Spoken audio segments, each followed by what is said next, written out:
Hello दोस्तों, कैसे हैं आप सब। मैं रंजीत यादव स्वागत करता हूं आपका DY क्लासेस पर। दोस्तों, 1 मिनट में ज़िंदगी नहीं बदलती, पर 1 मिनट में सोचकर लिया गया फैसला पूरी ज़िंदगी बदल सकती है। उस 1 मिनट में सही फैसला लेने की ज़रूरत है, because that decision can change your life. तो दोस्तों, इसी खूबसूरत लाइन के साथ चलिए शुरू करते हैं हम क्लास 10th के लिए क्रैश कोर्स। दोस्तों, जैसा कि आप लोगों को पता होगा, मैंने क्लास 10th वालों के लिए बोला था कि क्रैश कोर्स लाऊंगा और काफ़ी लेट भी हो चुका है। मैं 2-4 दिन पहले ही कहा था इन्फॉर्मेशन के अंतर्गत। तो दोस्तों, चलिए शुरू करते हैं क्लास 10th का। तो मैं लेके आया हूँ दोस्तों चैप्टर 1 से रिलेटेड कुछ क्वेश्चंस जो आपके बोर्ड एग्ज़ाम में बहुत बार पूछे जाते हैं और आपको बहुत ही सहायक सिद्ध होंगे। तो दोस्तों, वीडियो शुरू करने से पहले मैं आपको यही बात कहना चाहूँगा, यदि आप वीडियो देखना शुरू करते हैं दोस्तों तो लास्ट तक ज़रूर देखें, ताकि आपको पता चले कि दोस्तों कि ये हमारे लिए किस प्रकार लाभदायक है। तो दोस्तों, चलिए हम शुरू करते हैं। इसमें देखो दोस्तों, दिया गया है कि रासायनिक अभिक्रियाएँ। दोस्तों, मैं आपको रासायनिक अभिक्रिया इसलिए बताना चाहता हूँ क्योंकि यहाँ पे चैप्टर का नाम ही है रासायनिक अभिक्रियाएँ एवं समीकरण। तो दोस्तों देखिए, इसमें क्या दिया है, रासायनिक अभिक्रिया है। तो सबसे पहले रासायनिक अभिक्रिया के बारे में हम जान लेते हैं। दोस्तों, ये मैं लिखा नहीं हूँ, मेरे आवाज़ को सुनकर आप इसका शॉर्ट नोट बनाइएगा। दिया है, जब एक या एक से अधिक पदार्थ आपस में जुड़कर नए पदार्थों का निर्माण करते हैं तो ऐसी अभिक्रियाएँ रासायनिक अभिक्रियाएँ कहलाती हैं। तो दोस्तों, मैंने क्या कहा कि जब 2 या 2 से अधिक पदार्थ आपस में जुड़कर नए पदार्थों का निर्माण करते हैं तो रासायनिक अभिक्रिया कहलाती है। दोस्तों, एक बात इसमें याद रखना ज़रूरत है दोस्तों कि यदि जो भी 2 भिन्न भिन्न पदार्थ लिए जाएंगे, अगर कोई उत्पाद बन रहा है तो वो उत्पाद उन दोनों से या उन पदार्थों से एक अलग गुण का होगा। जैसे मैं आपको यहाँ दे रहा हूँ H2, यहाँ दे रहा हूँ O2 और इससे मिलकर बन रहा है H2O। तो दोस्तों, हाइड्रोजन का गुण अलग है और ऑक्सीजन का गुण अलग है, और इनसे बनने वाला जो उत्पाद है उनका भी गुण इन दोनों के गुणों से एकदम भिन्न होगा दोस्तों। तो यही बात मैं बताना चाहता हूँ। उसके बाद दोस्तों क्या है कि इसमें ये जो एरो है, एरो की इस बाई साइड इसको बोला जाता है अभिकारक। दोस्तों, इसको क्या बोला जाता है, अभिकारक, और इसको बोला जाता है उत्पाद। आई होप दोस्तों इतना चीज़ आपको अच्छे से समझ में आया होगा, क्लियर हुआ। तो मैं आगे बढ़ता हूं दोस्तों, जहां से आपका क्वेश्चन पुटअप होता है एग्जाम में। दिया है रासायनिक अभिक्रियाओं के प्रकार। तो इसमें क्या है दोस्तों कि पहला आप है संयोजन अभिक्रिया, दूसरा वियोजन अभिक्रिया, विस्थापन अभिक्रिया, द्विविस्थापन अभिक्रिया, ऑक्सीकरण जिसे आप उपचयन भी बोलते हैं। यहाँ है अपचयन अभिक्रिया, ऊष्माक्षेपी अभिक्रिया, ऊष्माशोषी अभिक्रिया। उसके बाद दोस्तों इतना 8 है जो आपको बहुत ही इंपॉर्टेंट है दोस्तों। तो जिसमें मैं आपको पहले पे ले चलता हूँ दोस्तों। कह रहा है संयोजन अभिक्रिया किसे कहते हैं और रासायनिक समीकरण द्वारा आप इसे समझाइए। तो आप कहेंगे दोस्तों मैं कुछ चीज़ें यहाँ कट किया हूँ ताकि वीडियो ज़्यादा लंबा ना हो पाए, इसलिए दोस्तों आप क्या करेंगे, यहाँ पे आप थोड़ा सा जोड़ लेंगे। कहेंगे ऐसी अभिक्रिया जिसमें एक या एक से अधिक अभिकारक मिलकर एकल उत्पाद बनाते हैं उसे कहते हैं संयोजन अभिक्रिया। आई रिपीट दोस्तों, ऐसी अभिक्रिया जिसमें एक या एक से अधिक अभिकारक मिलकर एकल उत्पाद बनाते हैं। अभिकारक क्या है दोस्तों, मैं यहाँ पे बता चुका हूँ आपको। तो यहाँ CaO, यहाँ CO2 और मिलकर CaCO3 बना रहे हैं। यहाँ कैल्शियम ऑक्साइड है, ये कार्बन डाइऑक्साइड है, दोनों जुड़ रहे हैं तो बना रहे हैं कैल्शियम कार्बोनेट। और यहाँ दोस्तों एक एग्जाम्पल और दिया हूँ ताकि आपको क्लियर हो जाए। यहाँ Mg और O2 के साथ क्रिया किया है तो MgO बना है। दोस्तों, आई होप कि आपको ये रिएक्शन समझ में आया होगा। अब मैं दूसरा बात बताने जा रहा हूँ आपको। कह रहा है वियोजन अभिक्रिया। तो दोस्तों, वियोजन अभिक्रिया में क्या है कि ऐसे अभिक्रिया जिसमें एकल अभिकर्मक टूटकर 2 या 2 से अधिक उत्पाद बनाते हैं उसे वियोजन अभिक्रिया कहलाती है। आई रिपीट दोस्तों, मैंने क्या कहा फिर से आप ध्यान से सुनिए। ऐसी अभिक्रिया जिसमें एकल अभिकर्मक टूटकर 2 या 2 से अधिक उत्पाद बनाते हैं उसे कहते हैं वियोजन अभिक्रिया। दोस्तों, मैं इसका रिएक्शन दिया हूँ CaCO3 गिव्स CaO + CO2। आप देख रहे होंगे दोस्तों, ये जो वियोजन अभिक्रिया है संयोजन अभिक्रिया का ठीक उल्टी प्रक्रिया है। यदि आप संयोजन अभिक्रिया रट ले रहे हैं तो आपको वियोजन अभिक्रिया बहुत ही आसान हो जाएगी। तो दोस्तों, आई होप कि आपको ये समझ में आया होगा। मैं थोड़ा सा बोर्ड से हट रहा हूँ, आप इसका स्क्रीनशॉट ले लीजिए। तब मैं चलता हूँ वियोजन, विस्थापन और द्विविस्थापन अभिक्रिया पे। तो दोस्तों, अब मैं आपको ले चलता हूँ अगली अभिक्रिया विस्थापन अभिक्रिया पे। तो दोस्तों इस अभिक्रिया को जानने से पहले हम कुछ तत्वों की क्रियाशीलता के बारे में जान लेते हैं कि एक दूसरे के प्रति कौन सी धातु अधिक क्रियाशील है। दोस्तों तो यहाँ मैं एक ट्रिक लिखा हूँ, आपको ट्रिक सुनकर तो देखकर बहुत हंसी आएगा, लेकिन दोस्तों मैं चाहता हूँ कि आप इंटरेस्ट के साथ पढ़ें। यहाँ दिया है potassium, sodium, Mg, aluminium, zinc, Fe, Cu, Ag, platinum. तो दोस्तों जैसा कि मनुष्यों में बहुत खुरचाली व्यक्ति होते हैं, वैसे ही तत्वों में भी होते हैं। जो तत्व एक दूसरे से शक्तिशाली होते हैं वे एक दूसरे को उसके स्थान से हटा देते हैं मारकर। तो दोस्तों जैसे आपको मैं ट्रिक याद करने के लिए मैं दोस्तों है तो बहुत सारी क्रियाशीलता तो, लेकिन मैं उनमें से कुछ ऐसे बताया हूँ जो आपको बोर्ड एग्जाम में ज़्यादा आवश्यक है। इसमें दिया है दोस्तों के से कालू, Na से ने, Mg से मंगाया, Al से आलू, जिंक से जिंक का जिनको, Fe का फेर, Cu का कर और Ag का आ गया, Pt से पतालू। दोस्तों इसको अगर हम संकलित रूप से बोलना चाहें तो कालू ने मंगाया आलू, जिनको फेर कर आ गया, Pt से पतालू। दोस्तों आई होप ये ट्रिक आपको सुनकर बहुत ही मज़ा आया होगा। चलिए दोस्तों तो हम चलते हैं विस्थापन अभिक्रिया पे। तो कह रहा है ऐसी अभिक्रिया, दोस्तों जो मैं नहीं इसमें ऐड किया हूँ, मुँह से बोल रहा हूँ, आप उसको नोट कर लीजिएगा, जिसमें अधिक क्रियाशील तत्व कम क्रियाशील तत्व को उसके यौगिक में से विस्थापित कर दे, उसे विस्थापन अभिक्रिया कहते हैं। आई रिपीट दोस्तों, ऐसी अभिक्रिया जिसमें अधिक क्रियाशील तत्व ये कम क्रियाशील तत्व को उसके यौगिक में से विस्थापित कर दे, उसे विस्थापन अभिक्रिया कहते हैं। दोस्तों यहाँ मैं आपको दिखा रहा हूँ CuSO4 + Fe में, देखिए दोस्तों Fe Cu से आगे है, इसका मतलब इसकी क्रियाशीलता Cu से ज़्यादा है, इसलिए Cu को उसके यौगिक में से विस्थापित कर दिया और हमारा ये रिएक्शन बन गया। आई होप दोस्तों ये आपको बहुत ही अच्छे से समझ में आया होगा।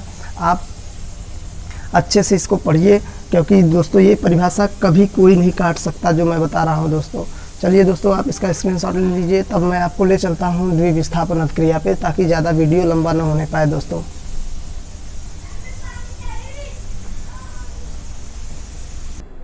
तो दोस्तों चलते हैं अब हम अपने अगले टॉपिक पे, जो हमारा है द्विविस्थापन अभिक्रिया।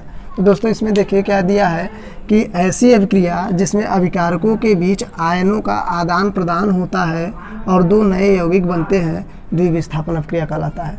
दोस्तों ये परिभाषा बहुत ही सरल भाषा में लिखा गया है, आप इसे अच्छे से याद कर लेंगे तो आपको बहुत अच्छे से एग्ज़ाम में लिखने को मिल जाएगा। दोस्तों तो क्या होगा, ऐसी अभिक्रिया जिसमें अभिकारकों के बीच आयनों का आदान प्रदान होता है, क्या कहलाता है हमारा दोस्तों, ऐसी अभिक्रिया जिसमें अभिकारकों के बीच आयनों का आदान प्रदान होता है और दो नए यौगिक बनते हैं, उसे कहते हैं द्विविस्थापन अभिक्रिया। दोस्तों मैं यहाँ एक रिएक्शन लिखा हूँ BaCl2 + CuSO4, और यहाँ पे दोस्तों दिया गया है BaSO4 + CuCl2। आपने देखा कि Cu के स्थान Ba के स्थान पे Cu गया है और Cu के स्थान पर Ba आया है यहाँ पे। चलिए दोस्तों तो आई होप कि आपको ये समझ में आ रहा होगा, ये रिएक्शन एकदम सही से लिखा है, आप लिख लीजिए। तब मैं आपको ले चलता हूँ ऑक्सीकरण एवं अपचयन अभिक्रिया। दोस्तों ये ऑक्सीकरण और अपचयन अभिक्रिया एक दूसरे से अपोजिट हैं, इसलिए मैं आपको इन दोनों को साथ में बताना चाहूँगा, और आप इसको ताकि बता ले, तब हम चलेंगे ऊष्माक्षेपी और ऊष्माशोषी पर। तो दोस्तों ये वीडियो अच्छे से हमारा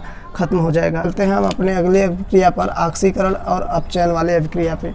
तो दोस्तों आप देखिए ऑक्सीकरण और अपचयन में क्या है, आपको मैं छोटे से परिभाषा में बताना चाहूँगा। कहेंगे ऐसी अभिक्रिया जिसमें ना ऑक्सीजन जुड़े और या हाइड्रोजन हटे, ऐसी अभिक्रिया जिसमें ऑक्सीजन जुड़े अथवा हाइड्रोजन हटे, उस प्रकार की अभिक्रिया ऑक्सीकरण अभिक्रिया कहलाती है। दोस्तों आप ये ज़रूरी नहीं कि दोनों एक साथ होगा तो रेडॉक्स बन जाएगा, अभी आपको मैं बताऊंगा। यहाँ देखिए जैसे दोस्तों यहाँ पे दिया गया है Cu और यहाँ पे दिया गया है O2, इसमें इस Cu में O जुड़ गया और यहाँ बनाया एक नया यौगिक कॉपर ऑक्साइड जिसका नाम है। तो दोस्तों यहाँ देख रहे हैं आप, इस कॉपर में ऑक्सीजन जुड़ गया। तो मैंने बोला क्या, ऐसी अभिक्रिया जिसमें ऑक्सीजन जुड़े या हाइड्रोजन हटे, तो आपको कहलाएगा ऑक्सीकरण अभिक्रिया। जस्ट इसका अपोजिट दोस्तों इसके अपचयन वाला है। अपचयन में क्या होगा, ऐसी अभिक्रिया जिसमें ऑक्सीजन हटे या ऑक्सीजन हाइड्रोजन जुड़े, ऐसी अभिक्रिया हमारी कहलाएगी अपचयन अभिक्रिया। दोस्तों मैं यहाँ पे एक रिएक्शन लिखा हूँ, ध्यान से देखिए आप। यहाँ से देखिए CuO + H2, अब यहाँ से देखिए यहाँ पे आपको आया H2O + Cu। यदि देखा जाए दोस्तों तो Cu में से ऑक्सीजन हट गया, Cu में से ऑक्सीजन हट गया तो यहाँ Cu बचा, तो हमारा क्या हुआ, इसका ऑक्सीकरण हुआ।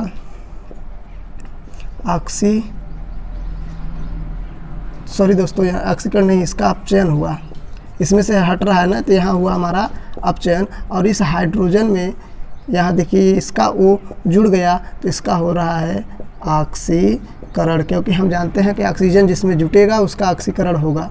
तो ये हमारा, आप इसको दोस्तों अपचयन के रिएक्शन में लिख सकते हैं। अब यहाँ से दोस्तों ये टॉपिक आ गया है, तो मैं एक और अभिक्रिया बताना चाहूँगा जिसे आप लोग कहते हैं रेडॉक्स अभिक्रिया।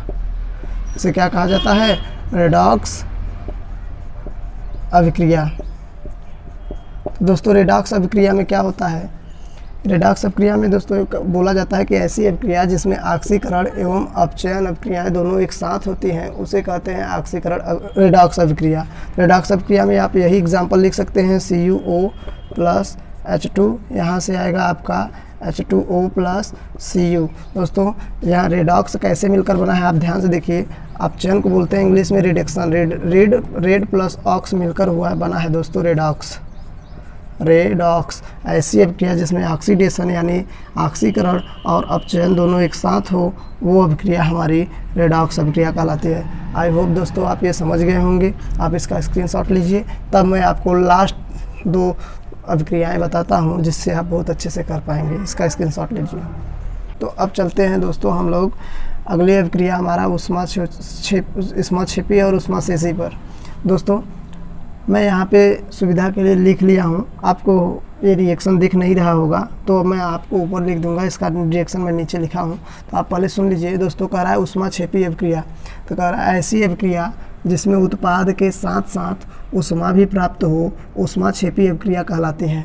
मैंने यहाँ रिएक्शन दिया है दोस्तों कैल्शियम ऑक्साइड का, कैल्शियम ऑक्साइड प्लस जल जब मिला है तो यहाँ बना है CaOH का होल ट्वाइस, जिसे बोलते हो आप लोग बूझा चूना। यहाँ उसके साथ साथ ऊष्मा निकल रही है। ये दोस्तों है बिना बूझा चूना, जब इसे जल में मिलाया गया तो कैल्शियम हाइड्रोक्साइड बना, उसके साथ ऊष्मा भी निकला।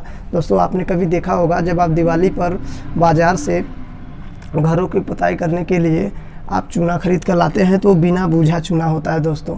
तो जब उसको जल में मिलाते हैं तो उबलने लगता है और उसके साथ साथ ऊष्मा भी निकलती है। तो दोस्तों जब उबल जाता है वो चूना तो हमारा वो प्राप्त होता है बूझा हुआ चूना जिसका नाम है कैल्शियम हाइड्रोक्साइड, और उसके साथ साथ ऊष्मा भी निकला। आई होप दोस्तों आपने इसे देखा होगा।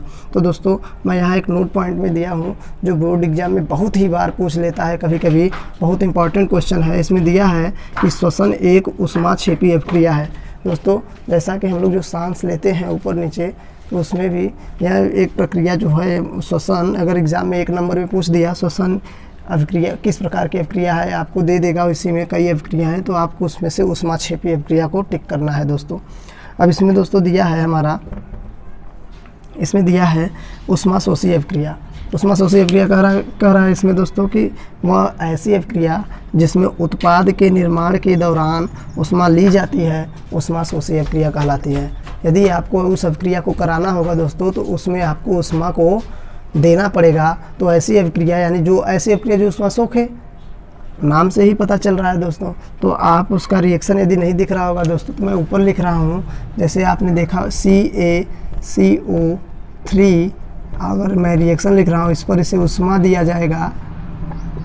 ऊष्मा देने के बाद दोस्तों क्या हो जाएगा, यहाँ पे CaO प्लस CO2 प्राप्त हुआ। आई होप दोस्तों आप इस रिएक्शन से परिचित हो चुके होंगे। यही तो मैंने वियोजन अभिक्रिया में दिया था आप लोगों को। तो दोस्तों इस प्रकार ये चैप्टर से रिलेटेड जितने भी रासायनिक अभिक्रियाओं से क्वेश्चन बनते हैं मैंने करा दिया है दोस्तों। मैं एक वीडियो और लाऊंगा जिसमें आपको इससे रिलेटेड कुछ बहुविकल्पी और उसके बाद संक्षारण और विकृत गंधिता ऐसे टॉपिक हैं जो बोर्ड एग्जाम में पूछ लिए जाते हैं 2 नंबर में, तो मैं भी उनको करा दूंगा। तो आई होप दोस्तों ये आपको वीडियो पसंद आया होगा।